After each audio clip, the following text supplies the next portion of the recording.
I have a lot of old books, and as a writer and storyteller, I love to tell stories.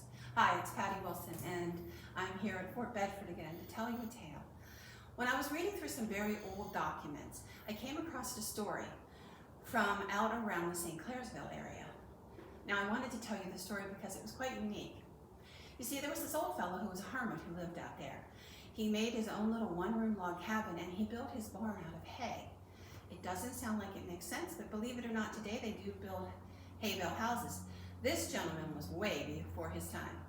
So basically what he did is he built two sets of wood standing upright, and in between it he stuffed it with hay. Now this was a really good multi-purpose way to build a barn. Not only did he have the heat absorption, keeping the cold out and a windbreak for his cattle, but in times of bad weather, he could pull some of it out if he absolutely had to feed them.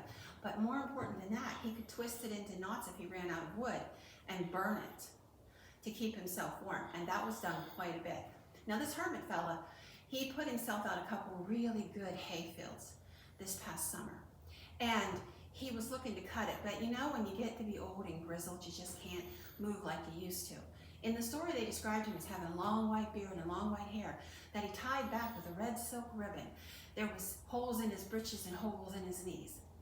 But he had a couple dollars jingling somewhere, because he agreed to pay 3 local young men to come and burn the stubble off his field so he could plant it with winter wheat. Well, the young fellas laid their coats on an old stump at the edge of the field, and they proceeded to set fire. Now, it's supposed to be a controlled burn. Now, that meant you dug out a little piece of dirt around an area, you burned it, and then you moved on and did this process again. But the boys were either green and didn't know the difference, or they were in a hurry for that jingle in their pocket. Either way, they set fire to the entire field. Well, you can imagine what it looked like, a roaring inferno that swept into the woods, took out his little hay barn, and burned their coats clean up. Now, the old hermit wasn't real pleased, and of course he didn't give them that jingle in their pocket.